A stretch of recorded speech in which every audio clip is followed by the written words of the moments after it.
Now I saw how I did the audio implementation for this scene. First, I created a switch group for my footstep sound. Inside this switch group, there are two random containers, one for the footsteps on grass sound and another one for the footsteps on concrete sound. I also added randomization to the volume and the pitch of the footsteps, in order to add more variation. Then I created the event that will play the footsteps. After this, I created events for other sounds such as a jumping effect, the day and night ambiences, the fire and the river inside the crypt, the cinematic sequence played when the character arrives to the altar, and the spirits that appear at night.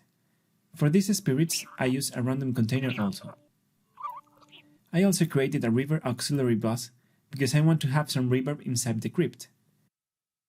And of course, I checked the option Use game-defined aux sends in all audio assets that will be affected by the reverb. Finally, I created two states for the ambient sounds, one for when the player is outside the crypt, called Outside Crypt, and another one for when the player is inside.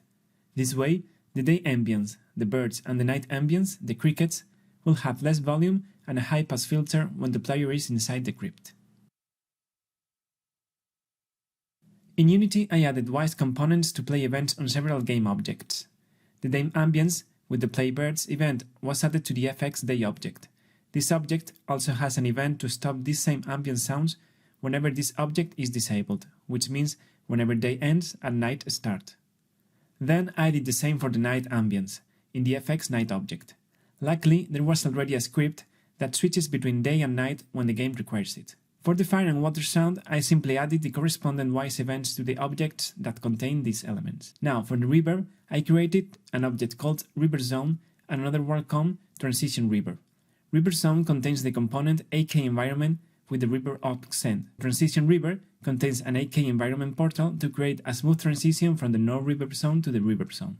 I decided to use Reverb Zone object to add the effect of reducing the volume of the ambience. To achieve that, there are two AK state events in this object. They are triggered when the player character enters this zone. For the footsteps sounds, I created a script that checks the type of terrain using ArrayCast and plays the corresponding sound. The type of terrain was previously set in Unity using layers. To ensure that the footstep sound is synchronized with the animation, I added events containing the play footstep function to the player puppet animation.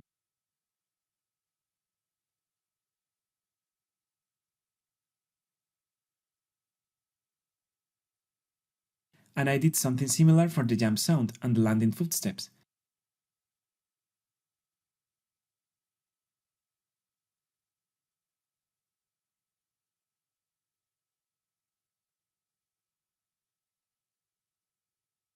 And for the sequence that starts when the player reaches the altar.